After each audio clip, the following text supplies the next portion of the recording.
X और Y के बीच में if you plot a curve तो इंटीग्रल वाई डी एक्स ये दिखाता है area under the curve. Reversible process में सिस्टम ज़्यादा वर्क डन निकाल के देगा क्योंकि एक्सपेंशन में सिस्टम खुद वर्क करेगा। तो फॉर सेम वॉल्यूम एक्सपेंशन अगर आपको वॉल्यूम को सेम रेंजेस में एक्सपैंड करना है तो आइसोथर्मल में एडियाबैटिक में सबसे कम वर्क डन करना पड़ेगा। फिर आइसोथर्मल में रिवर्सिबल प्रोसेस में जो चेंज इन इंटरनल एनर्जी होगा वो इरिवर्सिबल से ज़्यादा होगा। और यहां से मेरे को यह पता लग गया कि जो चेंज है वो नेगेटिव में होगा। हेलो बच्चों, क्या हाल चाल है मेरे प्यारे प्यारे रफ्तारियंस, कैसे हैं आप लोग। बच्चों आज थर्मोडायनेमिक्स के लेक्चर नंबर 5 में हम लेकर आए हैं आपके लिए फर्स्ट लॉ का लास्ट लेक्चर। आज का लेक्चर है फ्लॉट यानी कि फर्स्ट लॉ ऑफ थर्मोडायनेमिक्स का आखिरी लेक्चर, जहां पर मैं आपको पढ़ाऊंगा डिफरेंट रिवर्सिबल प्रोसेस के अंदर किया गया work done. Different reversible process के अंदर जो वर्क डन होता है उसकी बात हम लोगों को आज करनी है बच्चों। तो आज का जो लेक्चर है बच्चों वो बड़ा इंटरेस्टिंग होने वाला है क्योंकि there will be lot of derivations, lot of questions and we will deal with the reversible processes. बच्चों अभी तक हम लोगों ने जितने भी वर्क डन डील किए हैं वो सारे के सारे वर्क डन रिवर्सिबल की जगह इरिवर्सिबल प्रोसेसेस के लिए डील किए हैं, ठीक है ना। किसके लिए डील किए हैं? इरिवर्सिबल प्रोसेसेस के लिए डील किए हैं। तो हम लोग जानते हैं बेटा कि इरिवर्सिबल प्रोसेस जो होती है उसके अंदर जो वर्क डन का फॉर्मूला होता है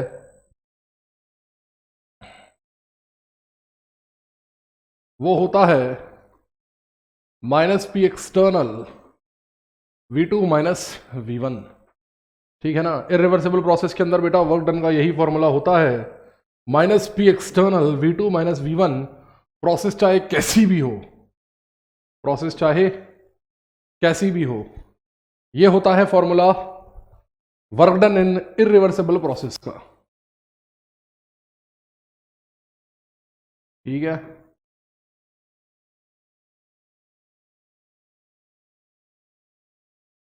ठीक है, ओके ओके। लेकिन जब हम रिवर्सिबल प्रोसेस के ऊपर वर्क डन करने के लिए आते हैं, जब हम रिवर्सिबल प्रोसेस पर आते हैं तो रिवर्सिबल प्रोसेस पर हम लिखते हैं W reversible is equal to minus P external DV V1 से V2। और रिवर्सिबल प्रोसेस वो प्रोसेस होती है जहां पर सिस्टम और सराउंडिंग में हमेशा इक्विलिब्रियम होता है। तो अगर मैं कहूं कि प्रोसेस अगर रिवर्सिबल प्रोसेस है, अगर कोई प्रोसेस रिवर्सिबल प्रोसेस है, if a process is a reversible process, तो जो P एक्सटर्नल होगा वो P गैस के बराबर होगा हमेशा। ये हम प्रूव कर चुके हैं। यानी कि बेटा जो रिवर्सिबल प्रोसेस होगी बाबा यानी कि जो रिवर्सिबल प्रोसेस होगी उसके लिए वर्क डन क्या होगा? Minus P gas DV V1 to V2। जो रिवर्सिबल प्रोसेस होगी उसके लिए वर्क डन का फॉर्मूला ये दिया जाएगा, ठीक है ना। अगर आप x और y के बीच में कर्व प्लॉट करते हो, है ना, दो क्वांटिटीज हैं जिनके बीच में आप एक कर्व प्लॉट करते हो, x और y के बीच में if you plot a curve, तो इंटीग्रल y dx ये दिखाता है एरिया अंडर द कर्व, ठीक है। तुम्हारे केस में y जो है वो P गैस है और वो x क्या है? वॉल्यूम है। तो तुमने अंदर जो लिखा हुआ है वो क्या लिखा है? P गैस dV, यही तो लिखा है y dx। इसका मतलब जो अंडर रूट पी डीवी लिखा हुआ है, ये अंडर रूट पी डीवी जो लिखा हुआ है ये बेसिकली क्या है? अंडर रूट नहीं, अंडर इंटीग्रेशन। ये है area under PV curve of gas. Gas का जो पीवी कर्व बनेगा, है ना, उसके अंदर का जो एरिया होगा वो इस एक्सप्रेशन से दिया जाएगा, ठीक है ना। वो इस एक्सप्रेशन से दिया जाएगा।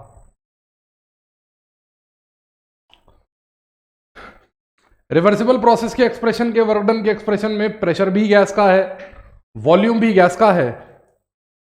तो पहली बात तो ये कि जो रिवर्सिबल प्रोसेस होती है इसके अंदर गैस लॉज फॉलो होते हैं, है ना, फॉलोज गैस लॉज। तो ये इरिवर्सिबल प्रोसेस के लिए और रिवर्सिबल प्रोसेस में पहला डिफरेंस है, यहां पर कोई गैस लॉ फॉलो नहीं होता, यहां पर गैस लॉ फॉलो होता है।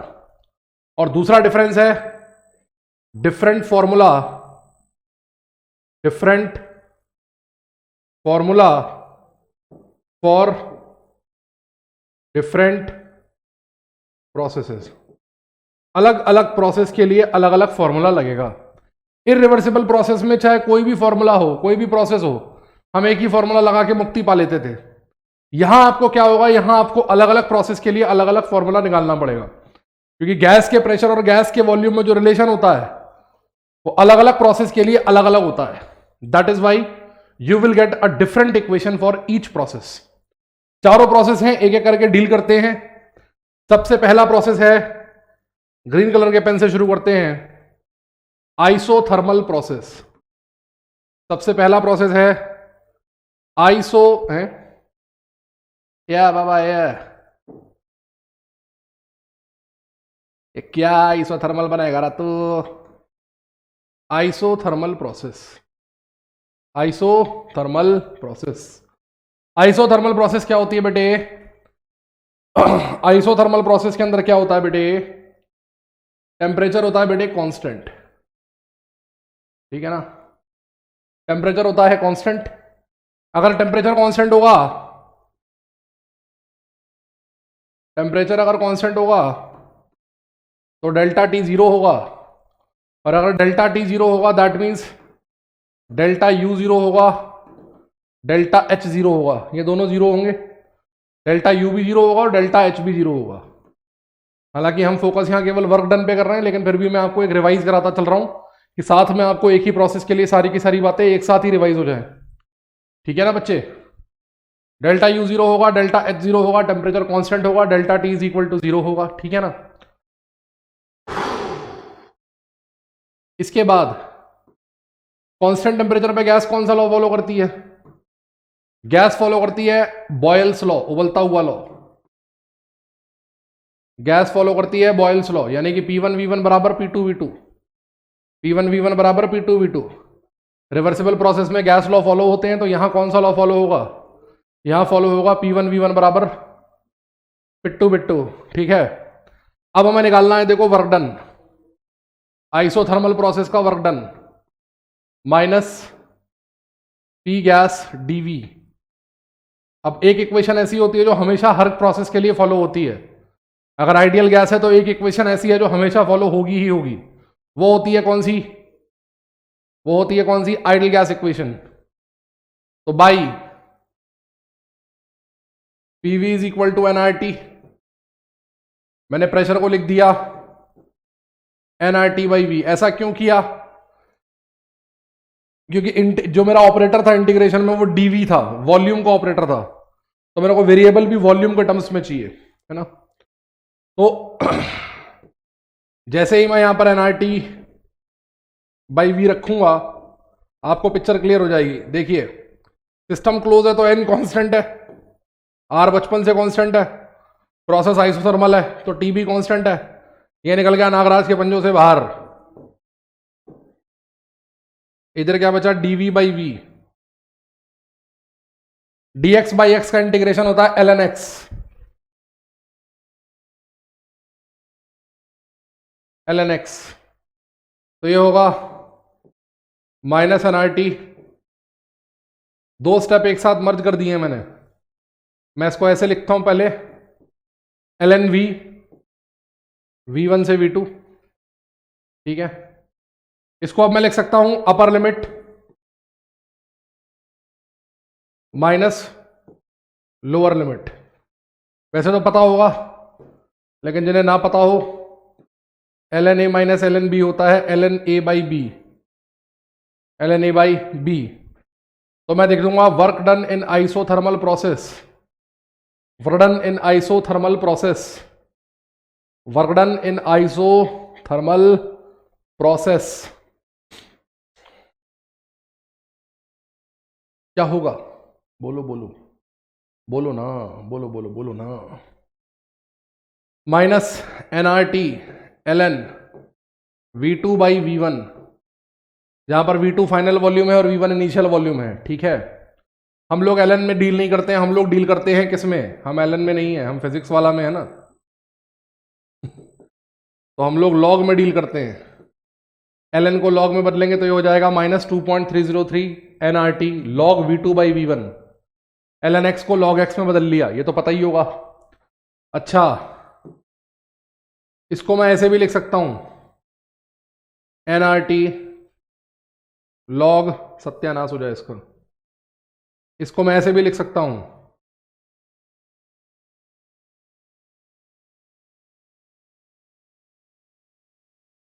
Log P1 by P2। ये कहां से आ गया P1 बाई P2? ये P1 बाई P2 पैदा हो गया यहां से, P1 बाई P2 बराबर V2 बाई V1। तो ये सारे फॉर्मूले काम के हैं, ये वाला फॉर्मूला,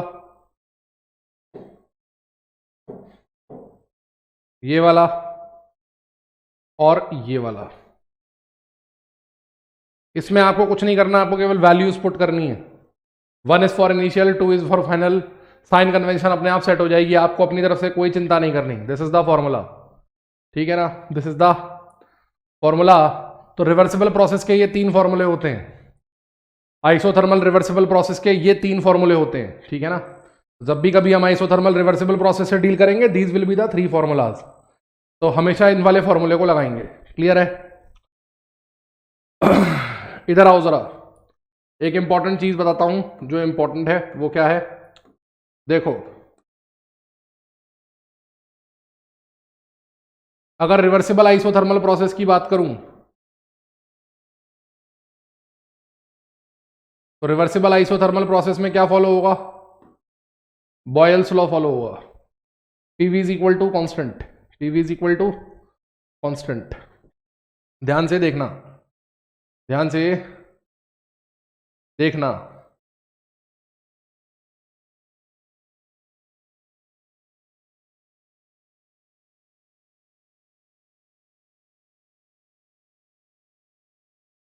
ध्यान से देखना,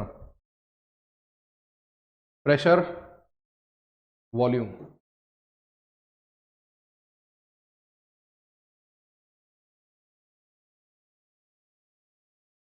बॉयल्स लॉ का ग्राफ होता है, रेक्टेंगुलर हाइपरबोला बनता है, तो ये रेक्टेंगुलर हाइपरबोला है। बॉयल्स लॉ का जो ग्राफ होता है क्या बनता है? रेक्टेंगुलर हाइपरबोला बनता है ना। तो this is the hyperbola, this is the rectangular hyperbola, ठीक है। अब देखो, मान लो गैस का इनिशियल वॉल्यूम कितना है? V1 है। मान लो इनिशियल वॉल्यूम कितना है? V1 है। गैस का फाइनल वॉल्यूम कितना है?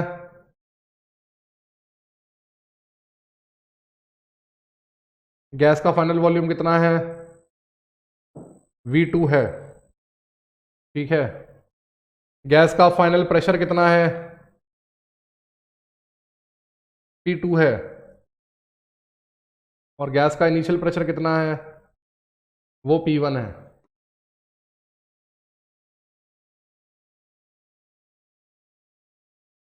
आप गैस को एक्सपैंड करके V1 से V2 ले जा रहे हो, गैस को एक्सपैंड करके V1 से क्या ले जा रहे हो? V2 ले जा रहे हो।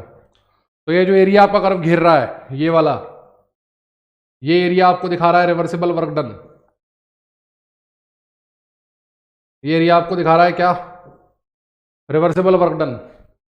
जो ग्रीन कलर से मैंने शेड किया है, this is the area reversible work done. Expansion है तो नेगेटिव होगा, एरिया नेगेटिव हो नहीं सकता, इसलिए मैग्नीट्यूड ऑफ रिवर्सिबल लिख दिया, ठीक है। फॉर इरिवर्सिबल एक्सपेंशन, अब यही एक्सपेंशन अगर हम इरिवर्सिबली करते तो इरिवर्सिबल वर्क डन कितना होता?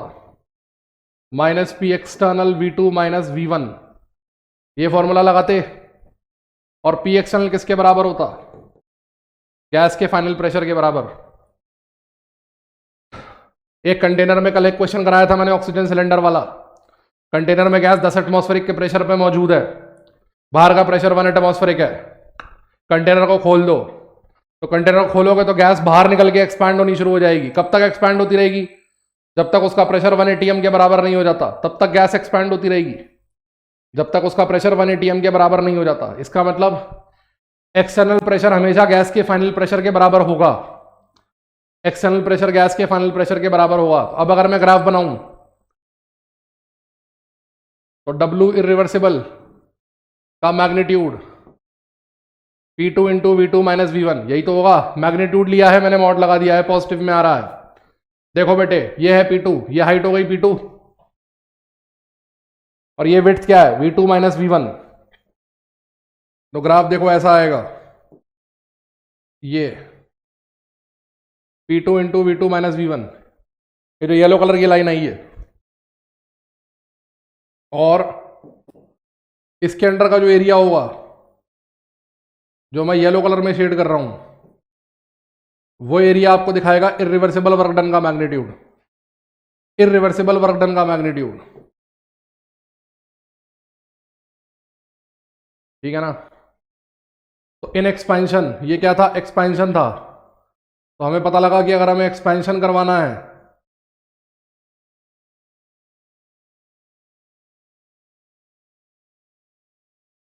In isothermal expansion, reversible process में सिस्टम ज्यादा वर्क डन निकाल के देगा, क्योंकि एक्सपेंशन में सिस्टम खुद वर्क करेगा। तो रिवर्सिबल प्रोसेस में वर्क डन आपको ज्यादा आउटपुट निकाल के देगा as compared to what? Irreversible work done. ये बात अभी यहां पर आप एक रिजल्ट की तरह याद कर लोगे, लेकिन जब आप फिजिक्स में से पढ़ोगे ना, तब ये बात कार्नोट इंजन में जबरदस्त हेल्प करेगी। इंजन में दो साइकिल्स जो होती हैं एक्सपेंशन वाली, वो रिवर्सिबल होती हैं। वो क्यों रिवर्सिबल होती हैं, ठीक है ना, वो यहां से आपको पता लग जाएगा। ऐसे ही देखो, फॉर, ये तो एक्सपेंशन का हो गया। सेम चीज अगर अपन देखें फॉर कंप्रेशन,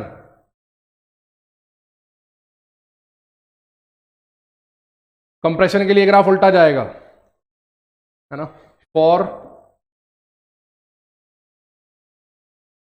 आइसोथर्मल कंप्रेशन, देखो क्या होगा या भाई,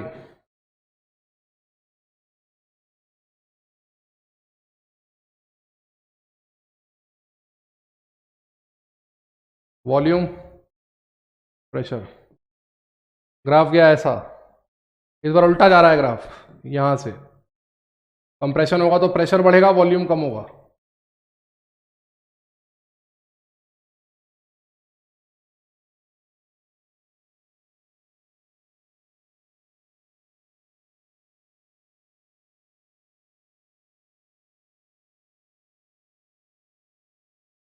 ये देखो, ये गैस का इनिशियल प्रेशर है P1, ये गैस का इनिशियल वॉल्यूम है V1। वॉल्यूम ज़्यादा है, प्रेशर कम है। अब ये गैस का इनिशियल प्रेशर P2 हो गया, प्रेशर बढ़ गया, वॉल्यूम कम हो गया, कंप्रेशन है। एरो की मुंडी देखो इधर जा रही है, ठीक है ना। तो ये जो एरिया स्वीप हुआ है, this area will be what? Reversible work done का मैग्नीट्यूड। अच्छा, कंप्रेशन में तो वर्क डन पॉजिटिव होगा, तो मैग्नीट्यूड लो चाहे मत लो कोई फर्क नहीं पड़ता।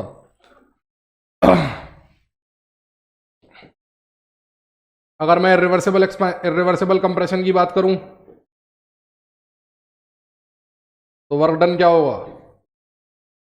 वही फॉर्मूला तो वही लगना है, और इस बार फिर PXL किसके बराबर होगा? P2 के। उल्टा इमेजिन करो, सिलेंडर में गैस है 1 एटमॉस्फेरिक के प्रेशर पे, तुम बाहर से 10 एटमॉस्फेरिक का फोर्स लगाओ, प्रेशर लगाओ, तो गैस को जब दबाओगे तो गैस का प्रेशर बढ़ेगा। कब तक बढ़ता रहेगा?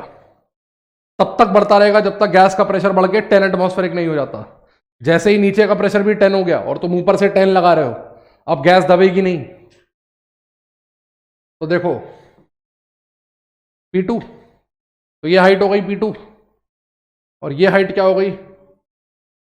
सत्यानाश इसका, ये लेंथ क्या हो गई? कलर नू चेंज कर लिया आपा, ये हो गई बेटे V2 minus V1, dotted line ये आएगी P2 into V2 minus V1। तो जो पर्पल वाला एरिया स्वीप हुआ है ना, ये यहां से लेकर यहां तक,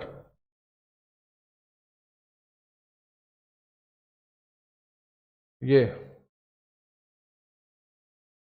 जो पर्पल वाला एरिया स्वीप हुआ है ना, ये एरिया, क्योंकि P एक्सटर्नल P2 के बराबर है, तो इस बार P2 into V2 minus V1 ये एरिया आएगा। ये आ रहा है इरिवर्सिबल का वर्क डन, ये आ रहा है इरिवर्सिबल का वर्क डन। तो आप देख रहे हो कि जो W इरिवर्सिबल है आइसोथर्मल कंप्रेशन में, वो ज्यादा आ रहा है W रिवर्सिबल से। मतलब अगर प्रोसेस को इरिवर्सिबली करोगे तो आपको ज्यादा इनपुट देना पड़ेगा। कंप्रेशन में तो इनपुट आप दोगे ना, क्यों इनपुट देना पड़ेगा ज्यादा? रिवर्सिबली करोगे तो इनपुट कम देना पड़ेगा। कारण जब आप गैस को अचानक से दबाओगे तो गैस रिटालिएशन भी अचानक से मारेगी। जब आप गैस को अचानक से दबाओगे, पिस्टन को अचानक से प्रेस करोगे, तो गैस रिटालिएट भी अचानक से करेगी, गैस अपोज भी अचानक से करेगी।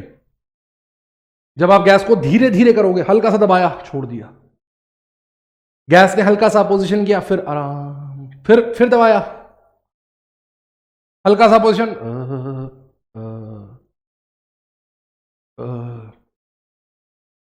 इसलिए आपको इनपुट कम लगेगा।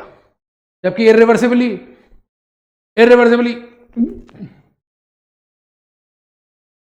जैसे फॉर एग्जांपल आपका घर से पढ़ाई चल रही है तो घर के काम भी करने पड़ते हैं। अब आपकी मम्मी क्या करती है? मम्मी देखो ये वाला काम करती है, मम्मी जानती है टेक्निक, ये वाली टेक्निक मम्मी को पता होती है। मम्मी कभी आपसे सीधे एक साथ पूरा काम नहीं बोलेंगी, मम्मी आपसे कभी पूरा काम एक साथ नहीं बोलेंगी, है ना। मम्मी आपसे केवल इतना बोलेंगी कि बाजार जाके दही ले आ, जबकि मम्मी को पता होता है कि मेरे को 4 चीजें मंगवानी है इससे, लेकिन उन्हें पता होता है कि जाएगा नहीं, है ना, ये काम करेगा नहीं। तो मम्मी बोलेंगी मेरा प्यारा बेटा बाजार जाके दही ले आ। तुम दही लेने पहुंचे, दही लेके लौट ही रहोगे, तो मम्मी का फोन आ जाएगा कि तो डेयरी पे तो खड़ा ही है, वहां सब्जी मंडी थोड़ी सी दूर है, एक काम कर वो ले आ, थोड़ा धनिया ले आ, थोड़ी गाजर ले आ। तुम सब्जी मंडी से निकल ही रहे होगे, वो लौटते पे ना शर्मा जी की दुकान पड़ेगी, शर्मा जी की दुकान से थोड़ा सा क्या ले आना, थोड़ा सा क्या ले आना, थोड़ा सा आटा ले आना, या थोड़ा सा सूजी ले आना, थोड़ी सी मैदा ले आना, है ना।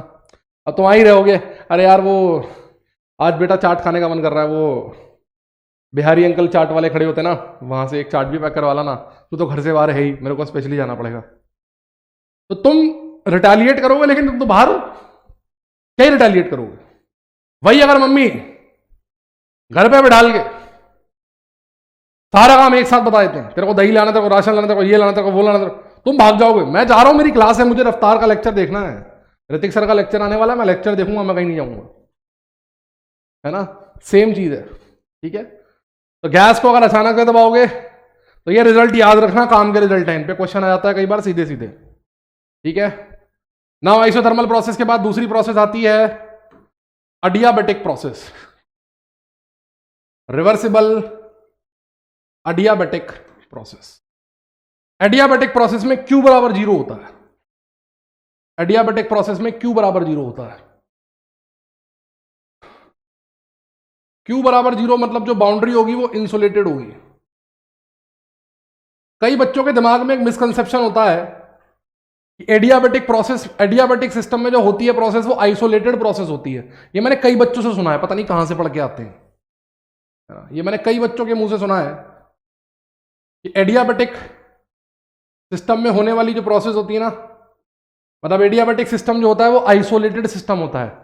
एडियाबेटिक सिस्टम आइसोलेटेड नहीं होता, इंसुलेटेड होता है, और ये बात मैं भी प्रूव करूंगा, ठीक है ना। एडियाबेटिक सिस्टम के अंदर, एडियाबेटिक प्रोसेस के अंदर सबसे इंपॉर्टेंट चीज है गैस लॉ, कौन सा फॉलो होता है। The most important thing is कि गैस लॉ कौन सा फॉलो होता है। तो gas follows Poisson law. Adiabatic process में सब कुछ नया नया है, पॉइसन लॉ फॉलो होता है। पॉइसन लॉ क्या होता है? पीवी की पावर गामा बराबर कांस्टेंट, पीवी की पावर गामा बराबर कांस्टेंट, ठीक है ना। और इधर अपने को पता है कि पीवी बराबर एनआरटी है, तो P बराबर लिख दो बेटा nRT बाई वी, लिखो यहां पे nRT by V into V की पावर गामा बराबर कांस्टेंट, है ना। तो देखना क्या हो गया, ये अनार तो कांस्टेंट है, कांस्टेंट को कांस्टेंट के पास भेज दो, इधर कौन बचा टी, इधर ऊपर वी की पावर गामा थी, एक वी कम हो गया, तो आ गया टीवी की पावर गामा माइनस वन बराबर कांस्टेंट।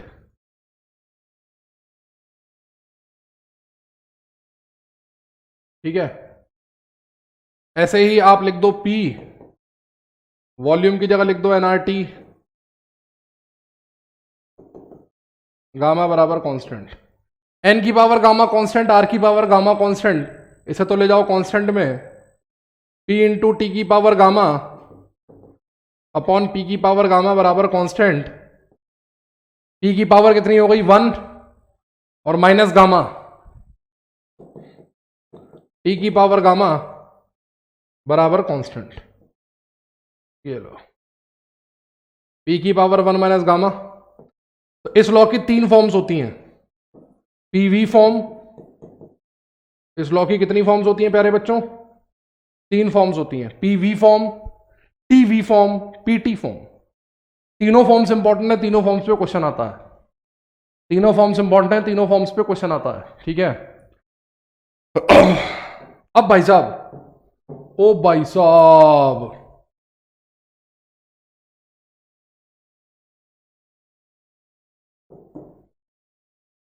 अब भाई साहब वर्क डन कैसे निकालेंगे। आपको याद होगा जब हम एडियाबेटिक प्रोसेस में फ्लॉट लगाया करते थे,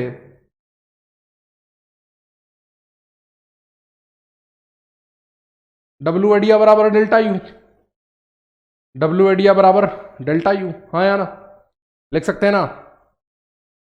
एडियाबेटिक प्रोसेस के लिए डेल्टा यू के बराबर होता है, और ये कल मैंने आपको सिखाया था एनसीवीएम डेल्टा टी, कल के लेक्चर में सिखाया था ना कि W adia is equal to delta U is equal to nCvm delta T. और कल ही मैंने आपको निकलवाया था सीवीएम का formula, n R delta T over gamma minus one, N R delta T over gamma minus one. तो आप एडियाबेटिक प्रोसेस के फॉर्मूले को कैसे लिख सकते हैं, N R T two minus T one over gamma minus one, N R T two की जगह लिख दीजिए P two V two minus P one V one over gamma minus one. मैंने पीवी बराबर एनआरटी का यूज कर लिया है, एनआरटी टू को लिख दिया P two V two, NRT one को लिख दिया P one V one upon gamma minus one. ठीक है, अपान गामा माइनस वन। ये हो गया जी आपका किसका फॉर्मूला, एडियाबेटिक का फॉर्मूला हो गया। किसका फॉर्मूला हो गया, एडियाबेटिक प्रोसेस के वर्क डन का फॉर्मूला हो गया।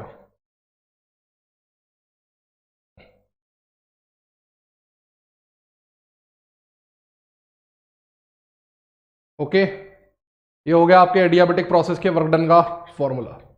अच्छा एक बात और बता दूं, ये जो रिजल्ट हमने अभी निकाला था ये वाला, ये हमने निकाला केवल आइसोथर्मल पर है, ये एडियाबेटिक पे भी काम करता है। ये निकाला हमने आइसोथर्मल पर है, लेकिन ये काम एडियाबेटिक पर भी करता है। तो ये रिजल्ट एडियाबेटिक के लिए भी वैलिड है ना। ये जो रिजल्ट है ये एडियाबेटिक के लिए भी वैलिड है, तो इसको आप नोट पॉइंट करके लिख लो, नोट, इन्हीं दोनों पर ये वैलिड होता है, इनका नेचर एक्चुअली बिल्कुल एक जैसा होता है। नोट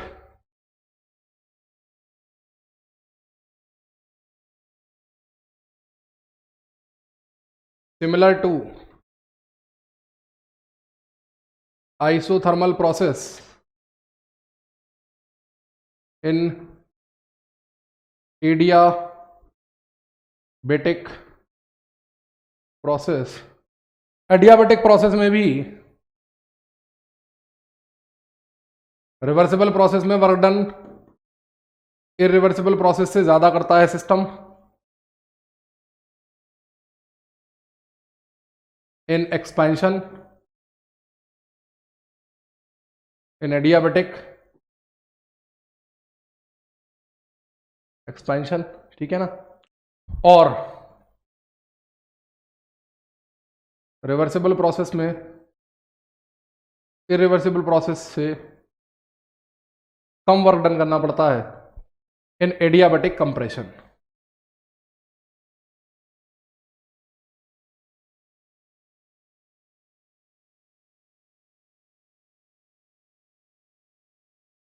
इन एडियाबैटिक कंप्रेशन, ठीक है ना। तो ये जो रिजल्ट्स होते हैं ये आइसोबारिक और एडियाबैटिक पर भी लगते हैं। पहला नोट, दूसरा note, for reversible adiabatic pyrosis, reversible adiabatic pyrosis, reversible adiabatic process के लिए फॉर रिवर्सिबल एडियाबैटिक pyrosis, ठीक है ना। रिवर्सिबल एडियाबैटिक प्रोसेस के लिए कौन सा गैस लॉ फॉलो होता है? पीवी की पावर गामा बराबर कांस्टेंट, जो कि बॉयल लॉ से शक्ल में बहुत हद तक मिलता जुलता है। बॉयल लॉ से शक्ल में बहुत हद तक मिलता जुलता है। अब क्योंकि आप लोग मैथमेटिक्स के स्टूडेंट नहीं हैं, इसलिए मैं आपको विदाउट मैथ वाले रास्ते से लेके चलता हूं। For reversible isothermal process boils law follow होता है, पीवी बराबर कांस्टेंट। तो इनके जो ग्राफ्स होते हैं ना, उनकी शक्लें बहुत हद तक मिलती जुलती होती हैं। इनके जो ग्राफ्स होते हैं ना, इनकी शक्लें बहुत हद तक मिलती जुलती होती हैं। अगर मैं इनिशियल वॉल्यूम V1 से फाइनल वॉल्यूम V2 तक ले जाऊं, इनिशियल वॉल्यूम V1 से फाइनल वॉल्यूम V2 तक ले जाऊं, यारा जो वॉल्यूम प्रेशर, तो ऐसा देखा गया है। अरे यार,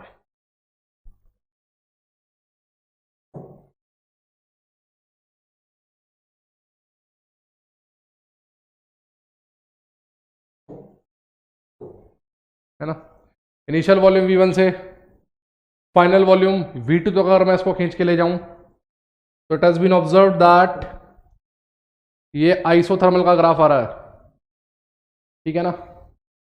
ये आइसोथर्मल का ग्राफ आ रहा है, ऊपर वाला ग्राफ आइसोथर्मल, ऊपर ही लिख दो ना यार।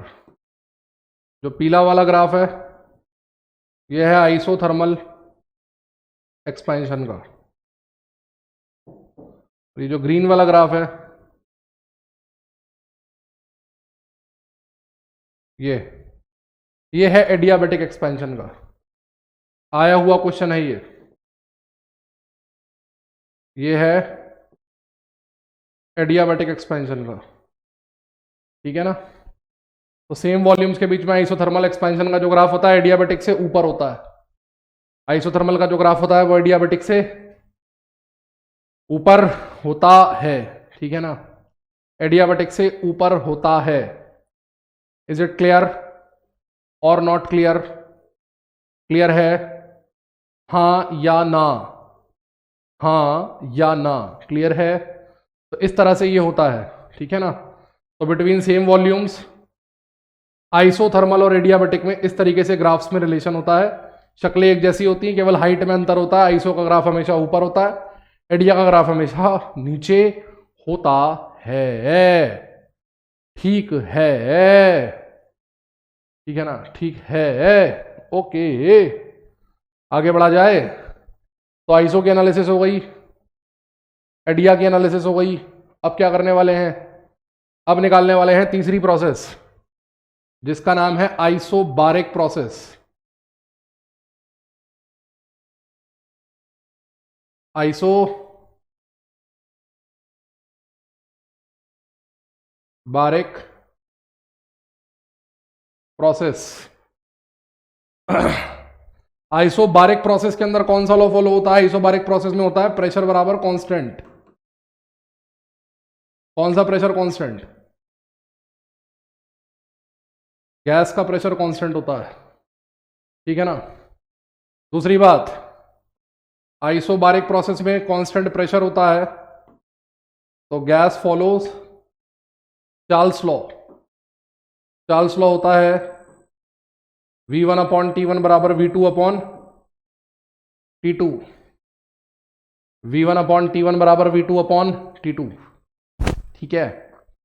चार्ल्स लॉ होता है बेटा V1 अपॉन T1 बराबर V2 अपॉन T2, T2, ठीक है ना, है ना। ओके ओके, वर्क डन क्या होगा, reversible, minus P gas dV V1 से V2। पी गैस कांस्टेंट है, पंजों से बाहर आ गया, तो W आइसोबारिक होगा minus P gas delta V।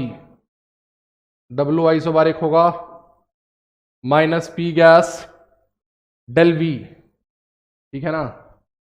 W isobaric क्या होगा, minus P gas del V।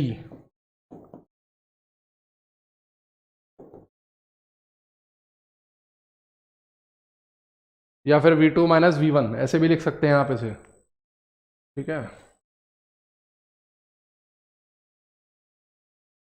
ऐसे ही लिख दो, ज़्यादा बेटर है। Minus P gas V2 minus V1। Is it clear, is it clear. देखो लाओ लगे हाथ, यहां पर एक रिजल्ट देख ही लें, खत्म करें। यहां पर लाओ लगे हाथ, एक रिजल्ट देख ही लें, खत्म करें, है ना।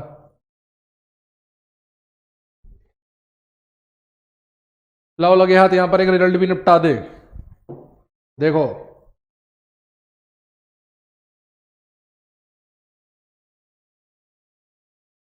ये देखो ग्राफ है,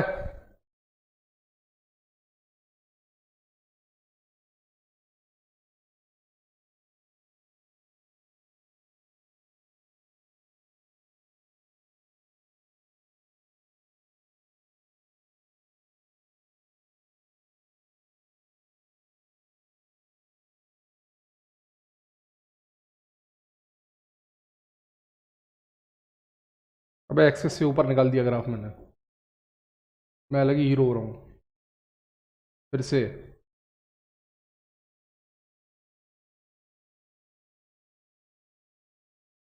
अब ठीक है, ध्यान दो, प्रेशर वॉल्यूम ग्राफ है, प्रेशर वॉल्यूम, ये वॉल्यूम V1 है, ये वॉल्यूम V2 है, ये वॉल्यूम V1 है, ये वॉल्यूम V2 है, ठीक है। ध्यान दो, ये गैस का प्रेशर है, initial pressure, this is the initial pressure of the gas P1। अगर इसका आइसोथर्मल एक्सपेंशन करेंगे तो ये ग्राफ ऐसा जाएगा,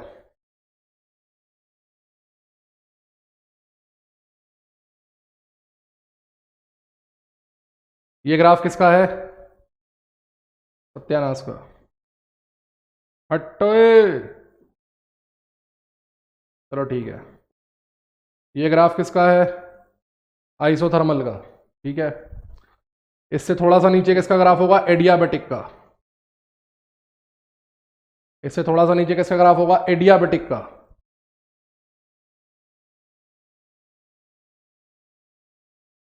ठीक है, अब देखो आइसोबारिक प्रोसेस में गैस का प्रेशर तो चेंज होगा ही नहीं, आइसोबारिक प्रोसेस में गैस का प्रेशर तो चेंज होगा ही नहीं, गैस तो उतने ही प्रेशर पे रहेगी ना जितनी शुरू से प्रेशर है। तो आइसोबारिक का ग्राफ क्या बनेगा, ये P gas V2 minus V1, P gas V2 minus V1,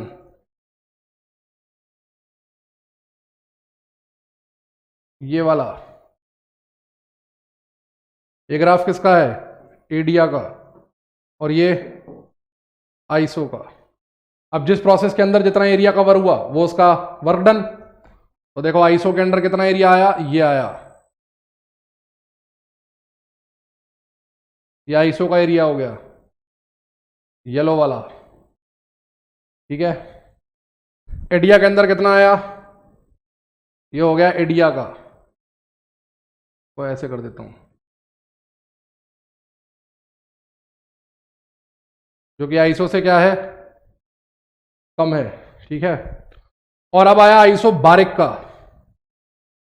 isobaric का कौन सा एरिया है, ये है, ये पूरा इलाका आइसोबारिक का है। तो आप देख रहे हो, तो आप ये देख पा रहे हो, क्या देख पा रहे हो कि for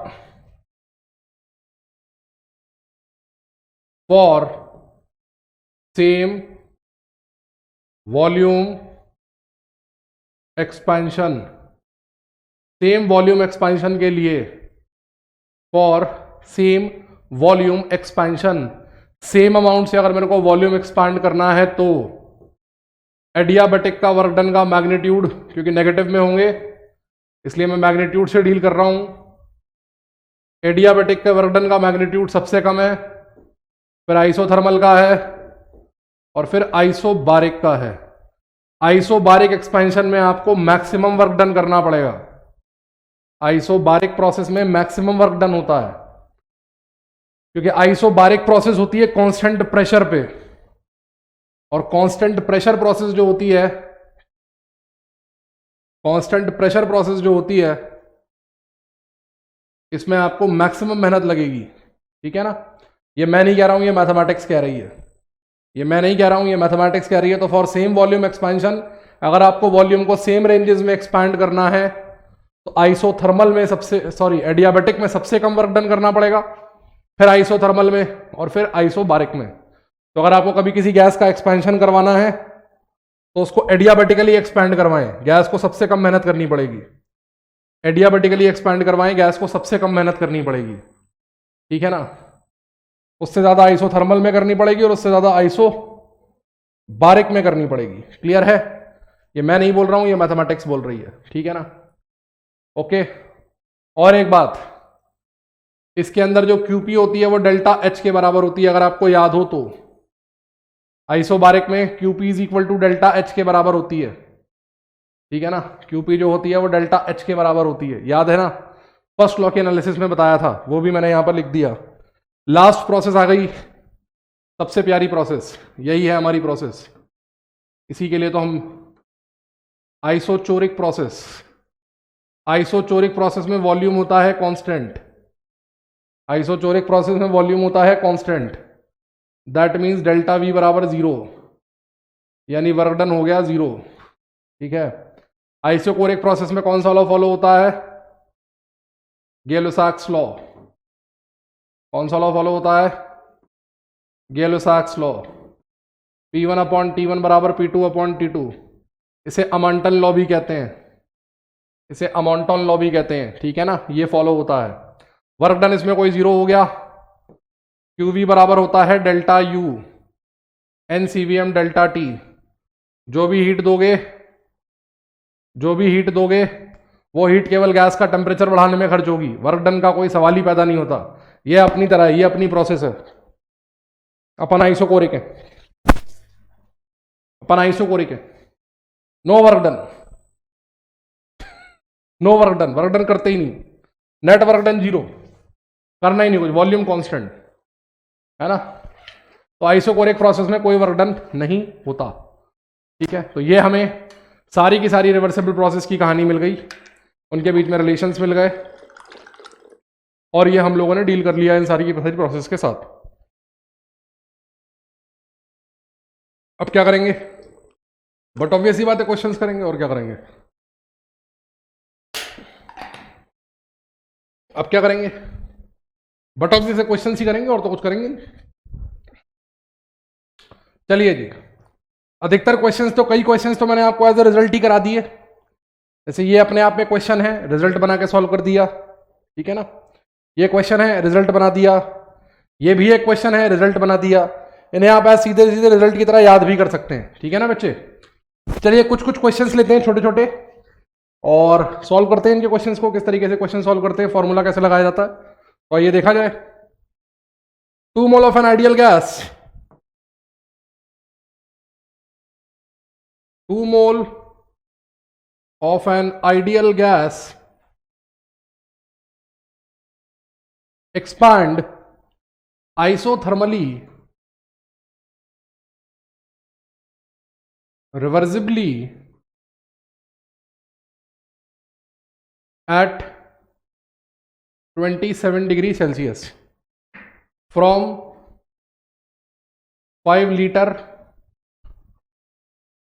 to 50 liter. Find the work done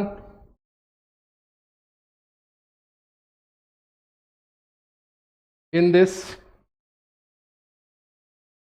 process. Find the work done in this process. ठीक है ना, आपको वर्क डन निकालना है।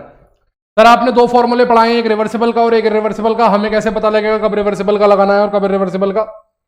क्वेश्चन में दिया होगा कब आपको रिवर्सिबल का लगाना है और कब रिवर्सिबल का। अगर वो क्वेश्चन में रिवर्सिबली लिख के ना दे, रिवर्सिबल प्रोसेस लिख के ना दे, तो आप ये मान के चलेंगे कि प्रोसेस इरिवर्सिबल है। रिवर्सिबल लिख के देगा तभी रिवर्सिबल का फॉर्मूला लगेगा, अदरवाइज फॉर्मूला नहीं लगेगा। ठीक है, W रिवर्सिबल होता है -2.303 nRT log V2 by V1। n है गैस के मोल, 2 मोल है। वर्क को यूनिट नहीं दिए, जूल में निकाल लेते हैं, 25/3। टेम्परेचर लेते हैं 300 लॉग V2 फाइनल वॉल्यूम है और ये 50 है। V2 फाइनल वॉल्यूम है और ये 50 है। ठीक है ना, करो सॉल्व। -2.303 log 10, log 10 होता है 1। ठीक है, किलो जूल में बदल लो चाहो तो, 1000 5 5 कितना आ गया? ये आ रहा है 11.5 किलो जूल। 23 पंजे 115, 11.5 किलो जूल माइनस का इतना वर्क डन होगा, इतना वर्क डन होगा इस प्रोसेस में। ठीक है ना, इतना वर्क डन होगा इस प्रोसेस के अंदर। क्लियर है? नेक्स्ट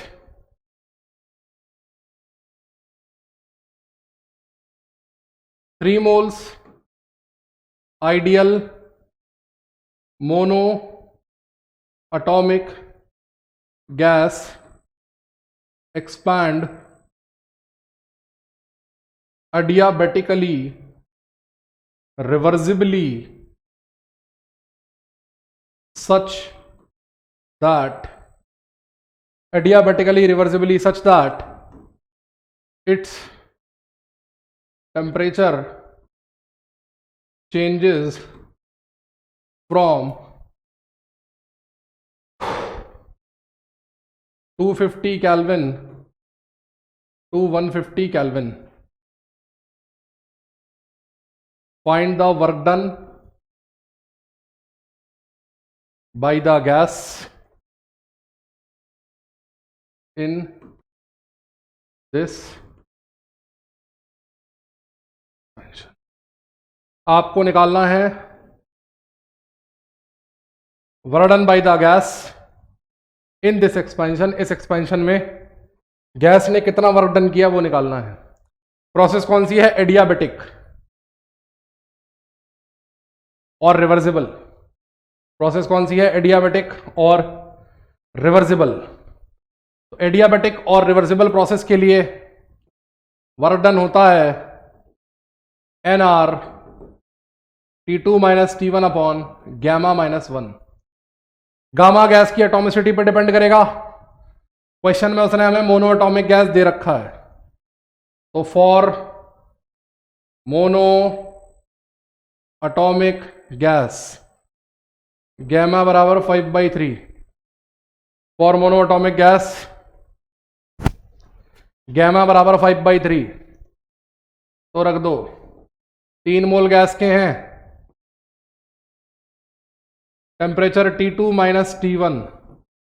जो डाटा दिया है ये 25/3 का 3 है। R की वैल्यू 25/3 है ना, उसका 3 है ये। जो डाटा जैसा दिया है उसको एज इट इज रख दो, साइन कन्वेंशन अपने आप सेट होगी। देखो माइनस अपने आप आ गया, एक्सपेंशन है ना, तो माइनस अपने आप आ गया, हमें नहीं लाना पड़ा। -25 100 2/3 50 -25 इंटू 150 कितना आ गया ये?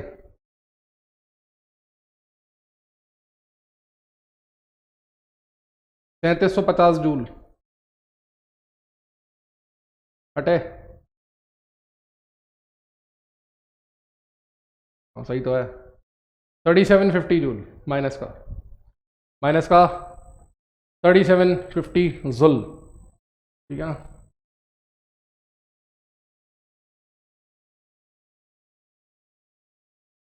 एक क्वेश्चन और लेते हैं। A gas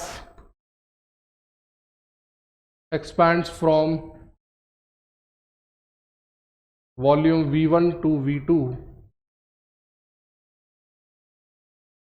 by two reversible processes as shown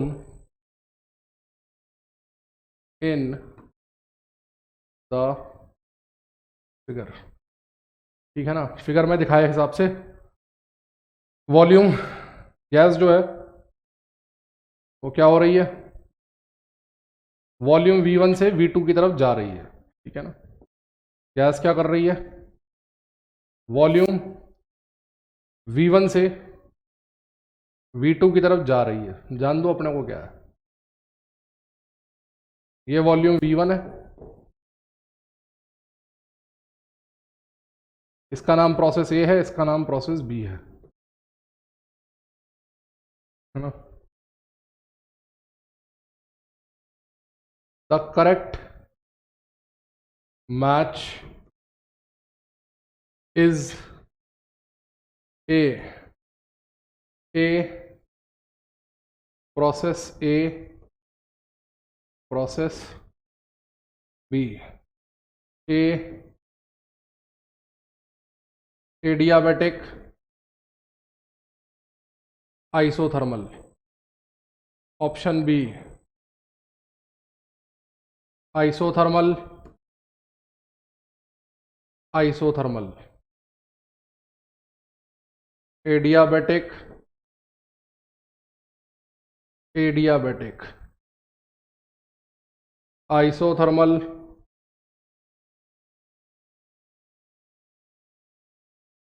adiabatic. AIPMT का आया हुआ क्वेश्चन है, प्रीवियस ईयर क्वेश्चन है। हालांकि मैं आपको पहले ही करवा चुका हूं, एआईपीएमटी 2010 में आया था, ठीक है ना। प्रीवियस ईयर का क्वेश्चन है, एआईपीएमटी 2010 में आया था, पहले ही करवा चुका हूं। ये देखिए, ये देखो रे बाबा, ये रहा बाबा। आइसोथर्मल एक्सपेंशन का जो ग्राफ होता है वो ऊपर होता है, एडियाबेटिक एक्सपेंशन का ग्राफ जो होता है वो नीचे होता है। तो इनमें से जो ऊपर वाला ग्राफ है वो कैसे डिनोट कर रहा है, फिर से यही वाली स्लाइड खोल ली रे बाबा। आइसोथर्मल को और नीचे वाला एडियाबेटिक को, ठीक है ना। तो दोनों ग्राफों में जो ऊपर वाला ग्राफ है वो डील करेगा, आइसोथर्मल प्रोसेस को डिनोट करेगा।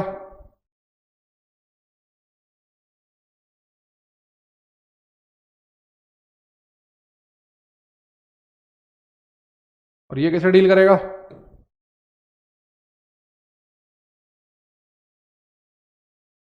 ये डील करेगा एडियाबेटिक से, ठीक है ना बाबा, ठीक है ना। क्लियर है। एक क्वेश्चन और लेते हैं। Which of the following statements is incorrect. इनमें से कौन सा स्टेटमेंट गलत है, इनमें से कौन सा स्टेटमेंट क्या है, गलत है। पहला, इन reversible isobaric expansion temperature of gas increases, ठीक है। दूसरा,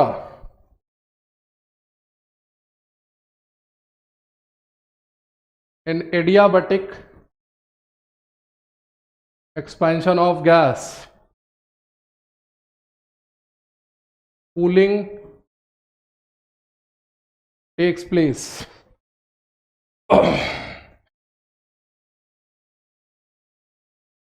Work done in reversible isothermal compression is less than irreversible expansion.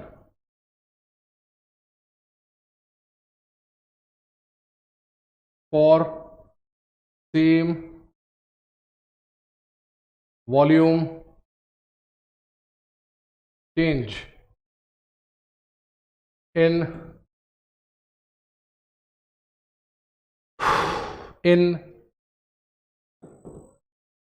irreversible adiabatic process, T1 V1 की पावर गामा माइनस वन बराबर T2 V2 की पावर गामा माइनस वन। इनमें से गलत statement आपसे पूछा है, एम्स 1999 का क्वेश्चन है। एम्स वालों की खास बात यही हुआ करती थी कि वो एकदम से बच्चे को कॉन्सेप्ट पे ग्रिल करते थे।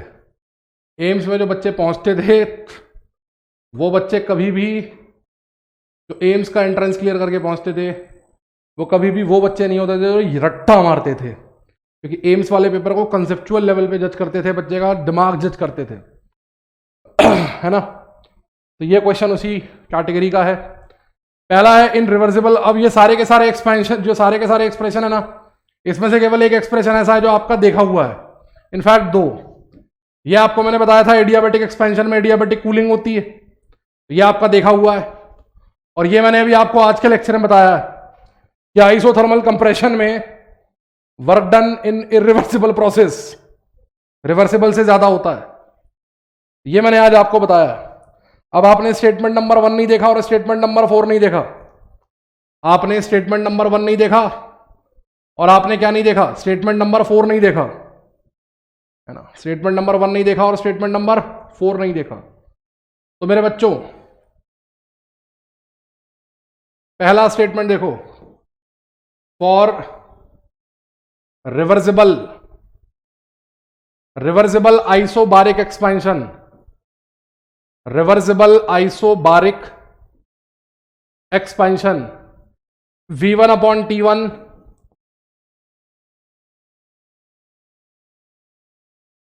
Is equal to V2 upon T2। V1 upon T1 is equal to V2 upon T2। ये लगता है ना चार्ल्स लॉ। तो in reversible isobaric process V1 upon T1 बराबर V2 अपॉन T2 होता है। ये सही है। V1 अपॉन T1 ये सही है, बिल्कुल सही है सर। क्या V2 upon V1 T2 upon T1 के बराबर होगा? बिल्कुल होगा सर। अगर एक्सपेंशन हो रहा है तो, एक्सपेंशन हो रहा है तो V2 is more then V1, that means T2 is more then T1। अगर आइसोबारिकली गैस को एक्सपैंड करोगे तो गैस का टेम्परेचर भी बढ़ेगा। एग्जाम्पल आंधी, आंधी की हवा जो होती है वो नॉर्मल हवा से गर्म होती है। जितनी भी हवा हमारे आसपास चल रही है सारी की सारी कांस्टेंट प्रेशर पर है।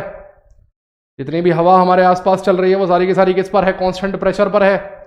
तो आंधी में क्या होता है? आंधी में उस हवा का एक्सपेंशन होता है। आंधी में क्या होता है? उस हवा का एक्सपेंशन होता है, ठीक है ना। आंधी में क्या होता है? उस हवा का एक्सपेंशन होता है। आंधी में जब उस हवा का एक्सपेंशन होता है तो उसका टेम्परेचर भी बढ़ जाता है। तो आंधी की जो हवा होती है वो नॉर्मली गर्म होती है, ठीक है। नेक्स्ट है इन reversible adiabatic process T1 V1 की पावर गामा, तो पहला वाला तो सही है। Gamma minus 1 is equal to T2 V2 की power gamma minus 1। Reverse adiabatic process में होता तो है ऐसा, लेकिन रिवर्सिबल प्रोसेस में मैंने पहले भी बताया था रिवर्सिबल प्रोसेस में गैस लॉ फॉलो होते हैं, इरिवर्सिबल में फॉलो नहीं होते। फॉलोज इरिवर्सिबल प्रोसेस में follows only float and PV is equal to NRT. इसके अलावा कोई गैस लॉ फॉलो नहीं होता।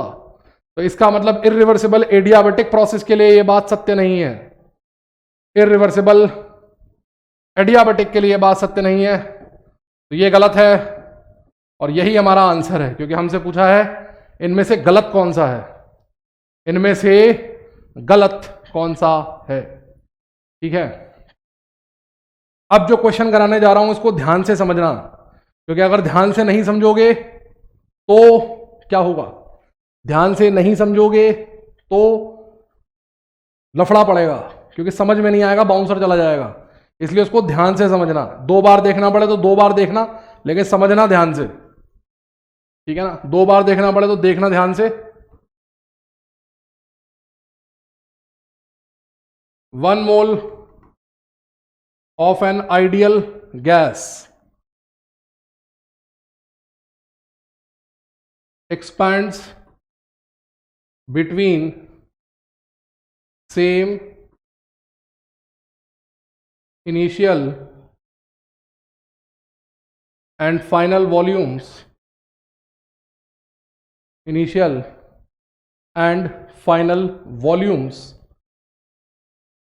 by reversible and irreversible adiabatic paths. ठीक है, reversible and irreversible adiabatic paths if initial temperature of gas is Ti and final temperature of gas are T2 and T3 in reversible and irreversible expansions, reversible and irreversible expansions respectively, the correct relation is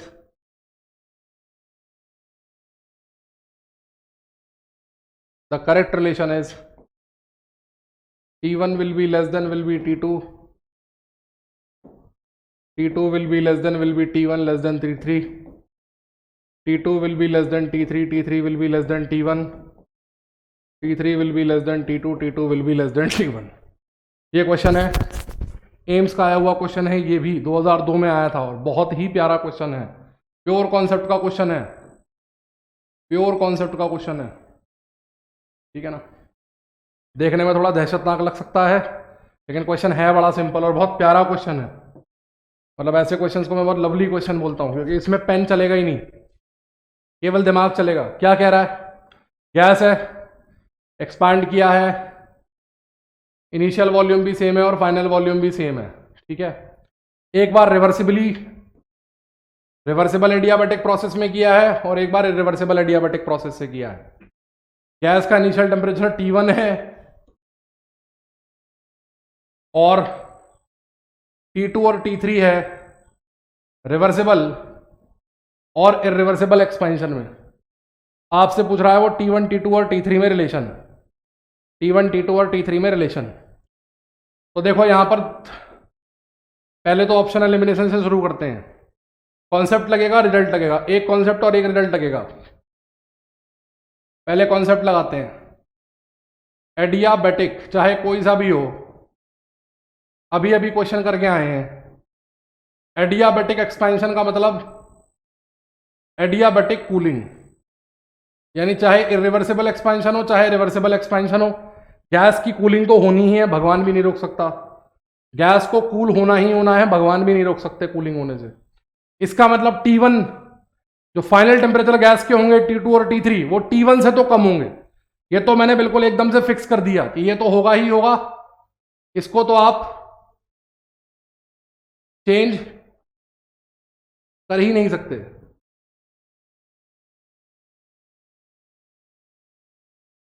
इसको तो आप change कर ही नहीं सकते, ठीक है ना, ये तो होना ही है।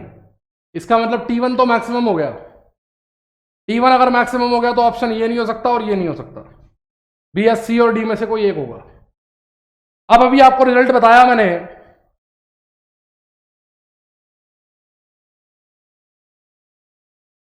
एक्सपेंशन में गैस में, रिवर्सिबल एक्सपेंशन में वर्क डन ज्यादा करती है gas as compared to irreversible expansion के। रिवर्सिबल एक्सपेंशन में gas does more work as compared to irreversible expansion, ठीक है ना। रिवर्सिबल एक्सपेंशन में वर्क डन जो होता है वो मोर होता है इरिवर्सिबल एक्सपेंशन के। और आप ये भी जानते हैं कि अगर प्रोसेस एडियाबैटिक है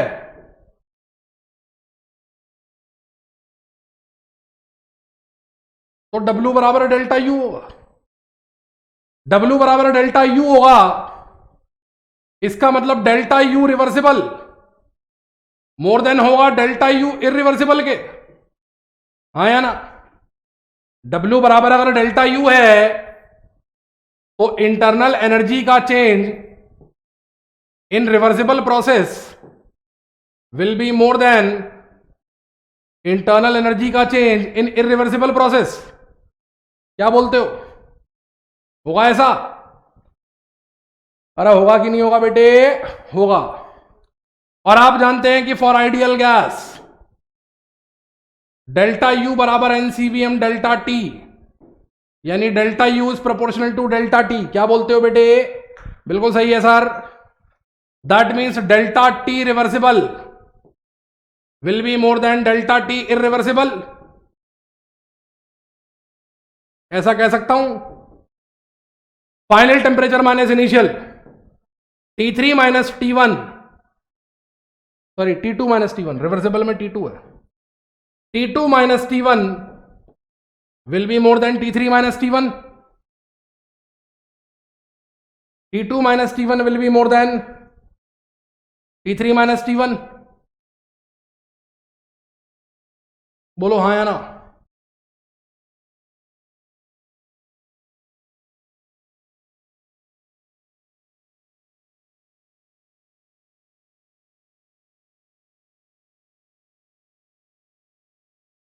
लेकिन यहां से अगर मैथमेटिक्स से जाएंगे ना तो गड़बड़ हो जाएगी यार।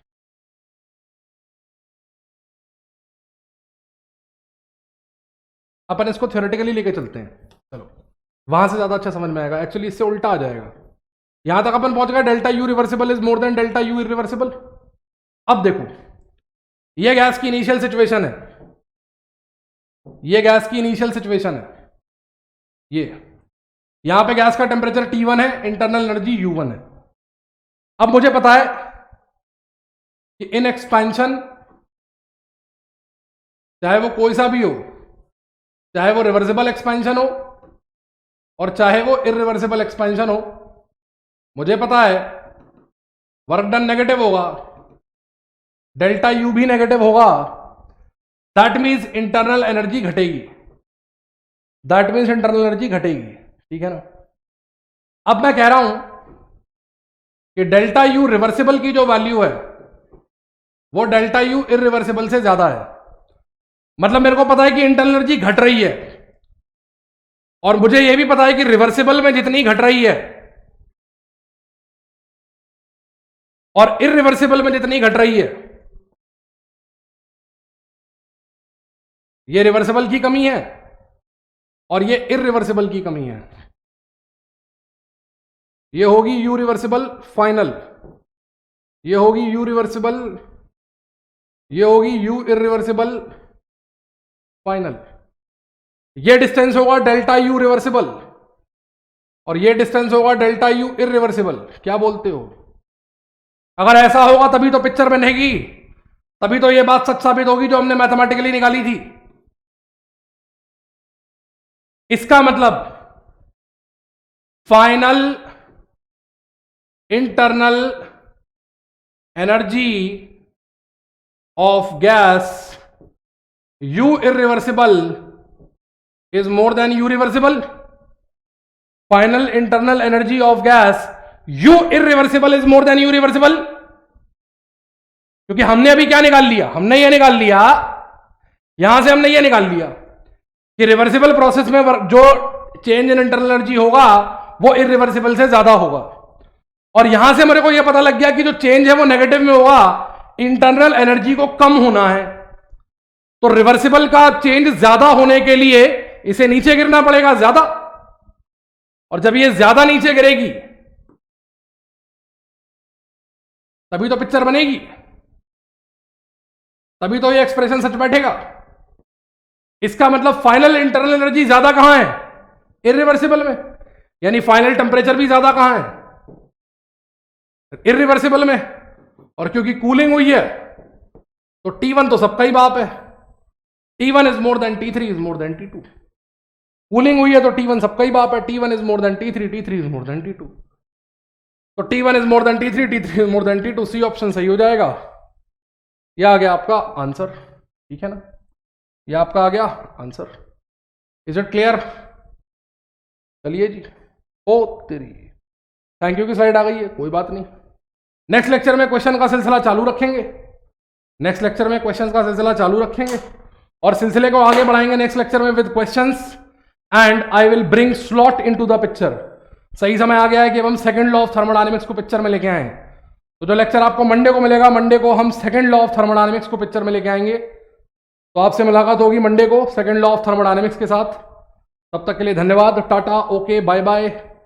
स्वस्थ रहिए, मस्त रहिए, पढ़ने में व्यस्त रहिए, पढ़ते रहिए, मेहनत करते रहिए, डॉक्टर बनने के सपने की तरफ थोड़ा थोड़ा करके आगे बढ़ते रहिए।